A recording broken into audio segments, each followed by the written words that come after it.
वंदे मातरम प्यारे साथियों, नमस्कार। जैसा कि आप सभी लोग जानते हैं कि अभी अमेरिका और ईरान के बीच युद्ध की स्थितियां बनी हुई हैं और युद्ध लगातार तेजी से बढ़ रहा है।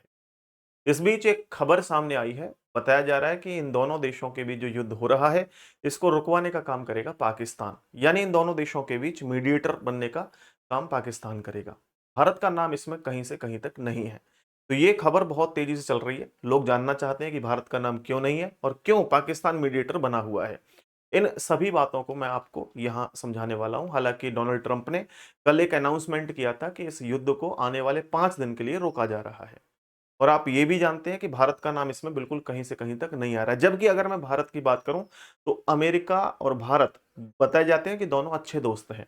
इसके अलावा अमेरिका और इजराइल दोनों देश मिलकर के ईरान पे अटैक कर रहे हैं। तो इजराइल भी तो भारत का बहुत अच्छा देश है और इसके अलावा ईरान भी भारत का अच्छा देश है।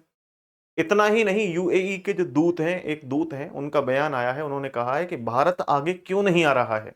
अगर भारत की एक कॉल आती है तो बहुत बड़ा इंपैक्ट डाल सकती है। बावजूद इसके भारत ने ना कोई कॉल की है युद्ध को रुकवाने के लिए, ना इसका नाम कहीं भी आ रहा है। फिर कौन कौन से देशों का नाम आ रहा है युद्ध को रुकवाने के लिए? तो भाई, युद्ध को रुकवाने के लिए अमेरिका जो कॉल कर रहा है, अपने मीडिएटर जो ढूंढ रहा है, वो पाकिस्तान, टर्की और इजिप्ट, इन देशों के साथ बात कर रहा है। हालांकि आप लोग ये भी जानते होंगे कि पाकिस्तान के जो प्रधानमंत्री हैं और ईरान के जो राष्ट्रपति हैं, इन दोनों के बीच सीधी बातचीत हुई है और इन दोनों देशों को युद्ध रुकवाने के लिए कहा जा रहा है, ईरान को और अमेरिका को। मैं आपको बताता हूं, हालांकि अमेरिका क्यों बार बार फोर्स कर रहा है कि युद्ध रुके। डायरेक्ट तो नहीं चाहता कि युद्ध रुके, क्योंकि वो अपनी नाक कहीं भी कटाना नहीं चाहता। लेकिन इस युद्ध से कहीं ना कहीं अमेरिका को भी काफी नुकसान होगा, या नुकसान जो है झेलना पड़ रहा है। आप जानते हैं, ईरान और अमेरिका के अलावा भी पूरी दुनिया में संकट आया हुआ है। गैस को लेकर के, तेल को लेकर के, व्यापार को लेकर के स्थितियां गंभीर रूप से बनी हुई हैं। बावजूद इसके युद्ध रुकने का नाम नहीं ले रहा है।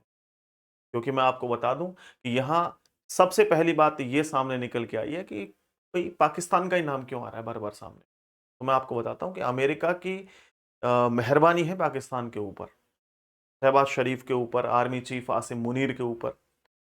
आप लोग जानते हैं कि अभी ऑपरेशन सिंदूर चला था कुछ दिन पहले। तो उस ऑपरेशन सिंदूर के चलते, क्योंकि भारत और पाकिस्तान के बीच युद्ध जैसी स्थितियां बनी हुई थी, बावजूद इसके पाकिस्तान को हजारों करोड़ों रुपए का लोन दिया था ऐसे संकट में।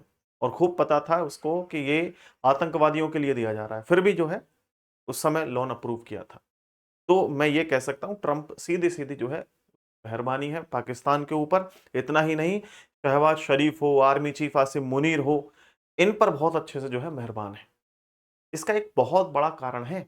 इसका कारण यह है कि अगर पाकिस्तान से दोस्ती बना के रखेगा तो ईरान और अफगानिस्तान पर बहुत आसानी से नजर रखी जा सकती है। क्योंकि अगर पाकिस्तान में बेस बना लिया जाए ना, तो फिर आसपास के जो क्षेत्र हैं, देखो, भारत पर भी नजर रखी जा सकती है, क्या क्या नए डेवलपमेंट कर रहा है, क्या क्या दिमाग में चल रहा है।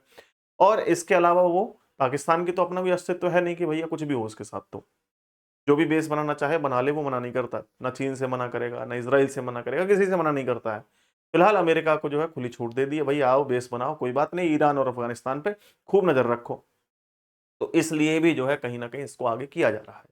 तो इस्लामाबाद बना है अभी अमेरिका का प्रॉक्सी मीडिएटर, यहां पर बातचीत होगी।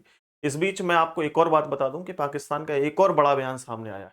अब्दुल बासिद एक पूर्व डिप्लोमेट हैं पाकिस्तान के, उन्होंने ये कहा है कि अगर हम पर किसी ने भी अटैक किया, पाकिस्तान पर किसी ने भी अटैक किया, तो वो भारत पर सीधा अटैक करेगा। अब सोच सकते हैं आप लोग, मतलब कोई भी अगर अटैक कर देता है पाकिस्तान के ऊपर, तो हम तो भैया सीधा भारत पे अटैक करेंगे। अब सोचो आप, कैसी इनकी जो है वो सोच है मेरे भाई। अब इसका एक बहुत बड़ा कारण ये हो सकता है कि अगर भारत पर हमले की धमकी दी जाए, तो पूरी दुनिया पर जो है वो पैनिक फैल जाएगा। क्यों? क्योंकि भारत भी अपने आप में पावरफुल देश है। अगर युद्ध में आगे बढ़ता है तो स्थितियां खराब होंगी। तो इसलिए उसका लक्ष्य ये है। लेकिन उम्मीद क्या है? दुनिया भारत की ताकत जानती है, इसलिए वो डरकर तुरंत युद्ध रुकवाने का प्रेशर बनाएगी। ये कारण जो है पाकिस्तान का है। लेकिन ऐसा कुछ नहीं होगा, क्योंकि आप लोग ये जानते हैं ऑपरेशन सिंदूर में हमारे देश की आर्मी ने कितना अच्छा परफॉर्मेंस किया था, कितने अच्छे तरीके से इसको ठोका था। अब देखो, हर देश का युद्ध करने का तरीका अलग-अलग है। जैसे मैं इन तीनों देशों की बात करता हूँ, अमेरिका, भारत और पाकिस्तान, इन तीनों देशों का अलग-अलग तरीका है। जैसे भारत का जो तरीका है युद्ध करने का, वो लक्ष्य आधारित तरीका है। जैसे अगर मान लो हमारे देश से कोई युद्ध करता है, तो हम टारगेट जो है वो अचीव करते हैं, मतलब जहां लगेगा कि हमको आर्मी बेस है उसको उड़ाएंगे, हमें लगेगा कि यहाँ पर न्यूक्लियर या किसी तरह के हथियार रखे हुए हैं उन पर अटैक करेंगे, ठीक है। आतंकवादियों को निशाना बनाएंगे, जहां विरोधी कार्यवाही हम लोग करने की कोशिश करेंगे। लेकिन वहीं अगर अमेरिका को देखें, ये नहीं देखता है कि आम लोग मारे जा रहे हैं या किसी भी कुछ ऐसे व्यक्ति को नुकसान हो रहा है जो इस युद्ध से दूर दूर तक कोई मतलब नहीं है उसका, नहीं, उसे सीधा ठोकने से मतलब है।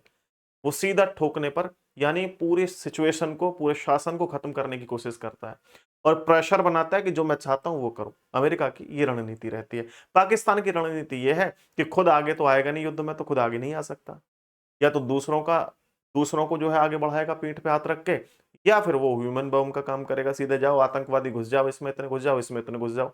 अभी आप देख रहे हो अफगानिस्तान की और पाकिस्तान की स्थितियां क्या है। 400-500 लोग मारे गए हैं अफगानिस्तान के, जो कि पाकिस्तान के द्वारा मारे गए, आम लोग, कोई टेररिस्ट या कोई आर्मी वाले नहीं, आम लोग। तो ये स्थितियां ऐसी भयानक रूप से आ रही हैं, न्यूज निकल के सामने आ रही हैं, आप वीडियोस देखिए, इस ऐसी स्थितियां सामने आ रही हैं। अब ऐसे समय में ऐसा एक बयान पाकिस्तान का आता है तो आप खुद सोच सकते हैं। हालांकि आने वाले समय में ये युद्ध रुकेगा या नहीं रुकेगा, मैं आपको थोड़ा सा यहां पर चीजों को एक्सप्लेन करके बताता हूं। देखो, एक यहाँ पे स्ट्रेट ऑफ हार्मोज, हॉर्मोज है, ठीक है, हॉर्मोज, स्ट्रेट ऑफ हॉर्मोज ये क्या है? देखिए, ये एक रास्ता है यहाँ पर, और ये रास्ता समुद्री रास्ता है। करीब 33 किलोमीटर का ये रास्ता है, जहां आप लोग देखेंगे इससे, इस क्षेत्र से व्यापार किया जाता है।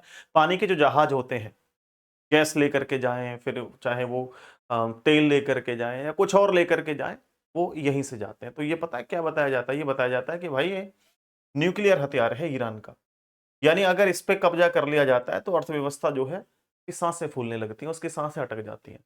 तो पूरी स्थिति जो है इस पर टिकी हुई है, और इस पर अभी जो है ये मान के चलो ईरान ने कब्जा कर रखा है, ये रोका हुआ है पूरे तरीके से, ठीक है। तो ईरान जो है इस पर ब्लॉक कर देगा तो क्या होगा स्थितियां? ग्लोबल ऑयल सप्लाई गिर जाएगी, ग्लोबल मतलब पूरी दुनिया में तेल की सप्लाई रुक जाएगी, दुनिया की अर्थव्यवस्था क्रैश हो जाएगी। जैसा कि अभी आप देख रहे हो भारत में कितना संकट आ रहा है, एलपीजी को लेकर के, गैस को लेकर के, तेल को लेकर के ना, बहुत ज्यादा स्थितियां खराब हैं। केवल हमारे देश में नहीं है, अमेरिका में भी ये स्थितियां खराब हो चुकी हैं, आप लोग जानते हैं। अमेरिका ने अभी कुछ 5-7 दिन पहले एक अटैक कर दिया था, आप जानते हैं, ईरान के गैस के बहुत बड़ा जो है वो एक सिस्टम था जहां पर गैस निकलती थी, उस पर अटैक कर दिया था, तो उसका 12% हिस्सा जो है वो डिस्ट्रॉय हो गया था। फिर उसके बदले में अब वो तो सोच रहा था अमेरिका कि भाई हम तो इतनी दूर है, हमारे ऊपर तो क्या ही अटैक करेगा। लेकिन उसने क्या किया, कतर, क्योंकि बिल्कुल पड़ोसी देश है, आप लोग जानते हैं कतर, ईरान का, तो कतर से जो है गैस लेने का काम करता है अमेरिका, तो उसने कतर के ऊपर अटैक कर दिया। तो कतर के गैस जो प्लांट हैं उनमें बहुत बड़ा नुकसान हुआ, करीब 17% हिस्सा जो है वो नुकसान हुआ। और मैं आपको बता दूं कि ईरान का जो वो हिस्सा है गैस का, वो इतना बड़ा हिस्सा है कि अगर पूरी दुनिया में गैस दी जाए ना, पूरी दुनिया में हर व्यक्ति को गैस दी जाए, तो 13-14 साल वहीं से, उस एक ही प्लांट से चल सकती है गैस, इतना बड़ा वो प्लांट था। उसका 12% हिस्सा जो है वो डिस्ट्रॉय हुआ इस युद्ध में। फिर 17% कतर का हुआ, तो कितना बड़ा नुकसान इन देशों को झेलना पड़ रहा है। आने वाली स्थितियां अगर नहीं बदलती हैं, नहीं ठीक होती हैं ना, तो मेरे भाई ये मुश्किलें और बढ़ेंगी, कम नहीं होने वाली हैं। तो इसीलिए अमेरिका ये चाहता है कि मेरे दबदबा भी बना रहे और ये युद्ध रुके, वो खुद चाहता है युद्ध रुके। तो इसमें 3 सिनेरियो हो सकते हैं, क्या क्या हो सकते हैं मैं आपको बताता हूं।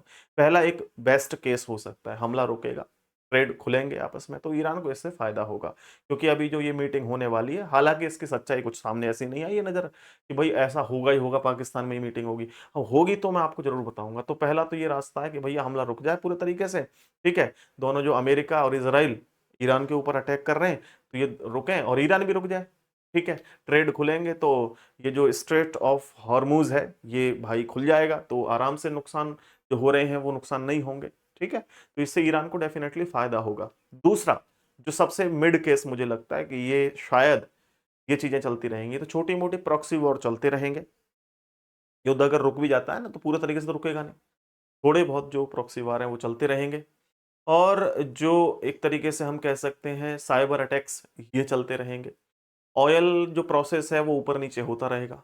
तीसरा अगर होता है मेरे भाई, यानी ये युद्ध नहीं रुकता है, तो आप लोग जानते हैं कि जो पर्दे के पीछे बातचीत चल रही हैं, ये अगर फेल हो जाती हैं, तो बहुत बड़ा नुकसान जो है, न केवल इन दोनों देशों को, न केवल इसके पड़ोसी देशों को, पूरी दुनिया को ही मुश्किलों का सामना करना पड़ सकता है। ठीक है, आप जानते ही हैं भाई, अगर ये रास्ता रुक जाता है तो स्थितियाँ क्या अच्छी होंगी? नहीं, बिल्कुल अच्छी नहीं हो सकती, स्थितियाँ लगातार खराब होती रहेंगी। मेरे भाई, यहाँ पर जैसी भी स्थितियाँ बनती हैं, मैं आप लोगों को जैसी खबर आएगी आपको ज़रूर बताऊँगा। आप लोग कमेंट करके ज़रूर बताना कि भारत का नाम आगे क्यों नहीं है? हो सकता है कि भारत की कोई ना कोई सोची-समझी रणनीति हो। क्या होगा, क्या नहीं होगा? मुझे जैसे ही कोई खबर सामने निकल के पता लगती है तो ज़रूर बताऊँगा। और इस बीच आपको लगता है कि ऐसा हो सकता है तो कमेंट में ज़रूर बताइएगा अपनी जो है पूरी स्थिति को, क्या बनी हुई है। ठीक है भाई, बहुत-बहुत धन्यवाद। आज की वीडियो में इतना ही। उम्मीद करता हूँ जो समझाने का प्रयास कर रहा था वो आप समझ गए होंगे। धन्यवाद।